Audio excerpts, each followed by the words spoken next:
ஏன் சோகமா வந்துக்கிறீங்க? செலவு கையில காசு இல்லம்மா, அதனாலதான் சோகமா இருக்கேன். வேற என்ன? செலவு காசு இல்லையா? நான் இருக்கும்போது நீங்க ஏன் கவலைப்படுறீங்க? நீ இருக்கும்போதா? இன்னைக்கு ஃபுல்லாவே என் செலவு தாங்க. உங்களுக்கு என்ன வேணுமே கேளுங்க, நான் வாங்கி தரேன். என்ன வேணுமோ வாங்கி தரியா? பிரியாணி வேணுமா, பீச்சுக்கு போமா, இல்ல சினிமாவுக்கு போமா, உங்களுக்கு குவார்டர் உண்டு, எல்லாமே என் செலவு தான். நீங்க கிளம்புங்க. இன்னைக்கு எல்லாமே உன் செலவா? ஆமாமா. என்னம்மா சொல்ற? ஆமா, இவ்வளவு செலவுக்கு உன்கிட்ட காசு இருக்காமா? ஏது காசு? ஏங்க, நீங்க வந்து காசு இருக்கா நீ கேட்க கேட்க கூடாது. நீங்க ஒரே ஒரு கையெழுத்து மட்டும்தான், காசு உங்களுக்கு கையில வந்துடும்.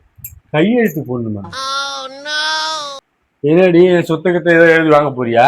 இல்லைங்க, குழு பணம் கேட்டாங்க, சாயந்தரம் வர சொல்லிட்டாங்க. 50,000 ஒரே ஒரு கையெழுத்து மட்டும் போடுங்க, இன்னைக்கு ஃபுல்லாவே என் செலவு தாங்க. சூப்பரா இன்னைக்கு செலவு பண்ணிடலாம், அவளே படாதீங்க.